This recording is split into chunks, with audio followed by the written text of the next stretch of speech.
Hello बच्चों, कैसे हैं आप? उम्मीद करती हूँ आप बढ़िया और एकदम मज़े में होंगे। बच्चों, आज हम एक पाठ पढ़ेंगे जिसका नाम है आज़ादी।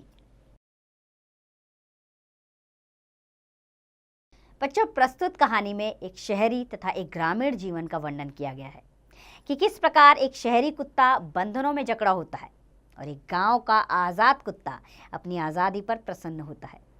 शहर की चमक धमक हमें लुभाती बहुत है, मगर उसके अंदर के रंग उतने ही हल्के और फीके होते हैं जो हमारे जीवन को नीरस बना देते हैं, अर्थात रंगों से दूर।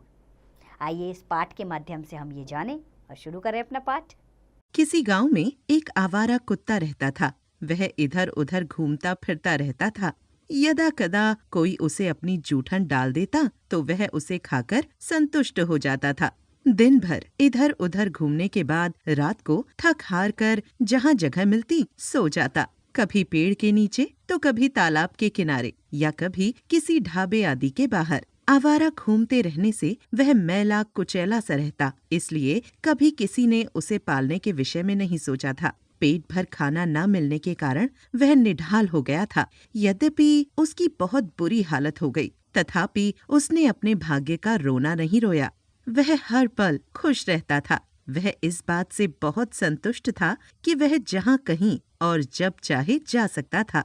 एक दिन उसे किसी शादी वाले घर से खाने के लिए बहुत कुछ मिल गया। उसने पेट भर खाना खाया और मस्त होकर इधर उधर भागता फिरा। कभी पेड़ों पर बैठे हुए पक्षियों को उड़ाया और कभी घास चरती हुई गायों को डराया। कभी सड़क पर घूमती हुई बिल्लियों के पीछे भागा तो कभी स्कूल से आ रहे बच्चों पर भौंका, जिससे वे दौड़कर भाग गए। उस दिन उसे ऐसा करने में बहुत आनंद आ रहा था, क्योंकि उसका पेट भरा हुआ था।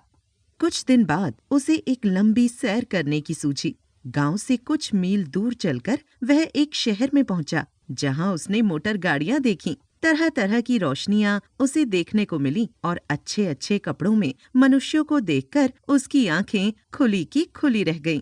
इधर उधर घूमने पर उसे अच्छे अच्छे होटलों के बाहर खाने के लिए बहुत सा माल भी मिल गया।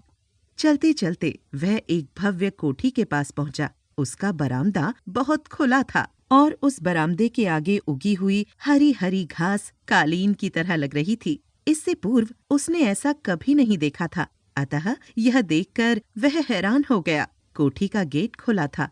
उसका जी चाह रहा था कि वह अंदर जाकर अच्छी तरह हर वस्तु को देखे। इतने में अंदर से एक साफ सुथरा और बलशाली कुत्ता बाहर आया। उसे देखकर वह आश्चर्यचकित रह गया। उसे उससे ईर्ष्या होने लगी। शहरी कुत्ते ने गांव के आवारा कुत्ते को घृणा से देखा तो वह गांव का कुत्ता डर गया। उसने घबराकर शहरी कुत्ते को सलाम किया। शहरी कुत्ता यह सम्मान पाकर प्रसन्न हुआ और उस कुत्ते से पूछने लगा, तुम यहाँ कब और क्यों आए हो? तुम्हें ज्ञात होना चाहिए कि शहरी जीवन के कुछ शिष्टाचार होते हैं। अगली बार जब तुम्हें मेरे सामने आना हो तो उससे पूर्व आज्ञा लेनी होगी। गांव के कुत्ते ने दूसरे कुत्ते को एक बार फिर सलाम किया और बोला, जी अच्छा, मैं तो केवल शहर में यह देखने आया था कि मेरा शहरी भाई कैसे जीवन व्यतीत कर रहा है। तुम्हारा शरीर बहुत मजबूत है, तुम्हारे बाल भी साफ और नरम हैं। मैं जानना चाहता हूँ कि तुमने यह सब कैसे प्राप्त किया। हाँ, हैरान हो कि मैं यहाँ तक कैसे पहुँचा? शहरी कुत्ते ने अपना सिर ऊंचा करते हुए कहा, वास्तव में कोई भी कुत्ता यह सब कुछ पा सकता है।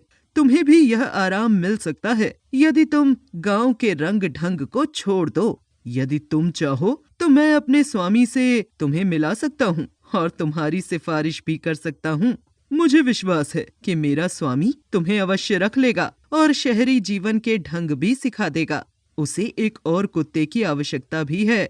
प्रसन्नता और आश्चर्य से गांव का कुत्ता पागलों की भांति नाचने लगा। उसने उससे पूछा, इसके लिए मुझे क्या काम करना होगा? काम? कोई खास काम नहीं करना होगा, केवल गेट पर बैठना होगा। यदि कोई अपरिचित व्यक्ति कोठी में आने लगे तो उस पर भौंकना होगा। यदि कोई भिखारी आदि आए तो उस पर ऐसे झपटना होगा कि वह भविष्य में यहाँ आने की हिम्मत न कर सके।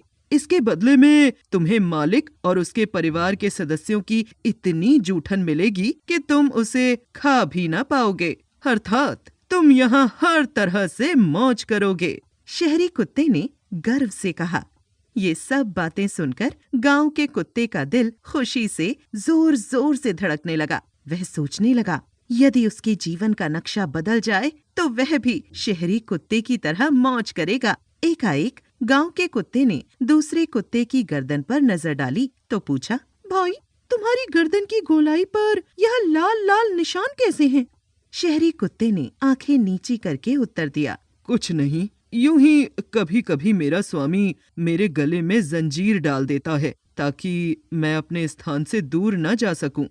गांव के कुत्ते ने हैरान होकर पूछा, क्या तुम्हारा स्वामी तुम्हारे गले में जंजीर डाल देता है? अर्थात तुम अपनी इच्छा से इधर उधर कहीं नहीं जा सकते? तुम्हारा स्वामी तुम्हें जिधर ले जाना चाहे तुम्हें उधर ही जाना होता है? यह कैसा जीवन है तुम्हारा? शहरी कुत्ते ने कहा, तो क्या हुआ? यदि स्वामी ने कभी कभी जंजीर से बांध भी दिया तो इसमें हर्ज ही क्या है? यह सब सुख सुविधा भी उसी स्वामी की देन है। तुम कहते हो हर्ज क्या है? मैं तो यह अपमान कभी सहन नहीं कर सकता। यह तो ठीक है कि तुम्हारे बाल साफ सुथरे हैं, तुम्हें पेट भर खाना भी मिलता है, किंतु स्वतंत्र जीवन की मस्ती का अपना ही नशा होता है। जहाँ तक मेरा प्रश्न है, मैं तो अपने गले में जंजीर बंधवाने की अपेक्षा भूखा मरना पसंद करूँगा। यह बंधन मुझे कतई पसंद नहीं। यह कहकर गांव के कुत्ते ने शहरी कुत्ते को अंतिम सलाम किया और अपने गांव की ओर भाग खड़ा हुआ। तो उम्मीद करती हूँ बच्चों आपको ये पाठ पसंद आया होगा और आप समझ गए होंगे कि आज़ादी सबको पसंद है, चाहे वो इंसान हो या पशु पक्षी हो। हर कोई आज़ाद रहना पसंद करता है, चाहे खाने को कम मिले लेकिन आज़ादी ज़रूर मिले। आप किसी भी जानवर को अगर पिंजरे में बंद कर देंगे और उसको ढेर सारा खाना देंगे, उसको उतना मज़ा नहीं आएगा। अगर उसको आज़ाद करेंगे, ना दें उसे खाना, वो तब भी प्रसन्न रहेगा। इस पाठ में हमें यही समझाया गया है कि हमें अपनी आज़ादी को भी ध्यान रखना है और दूसरों की आज़ादी का भी ध्यान रखना है। अब इस पाठ का अभ्यास कार्य स्वयं कीजिए।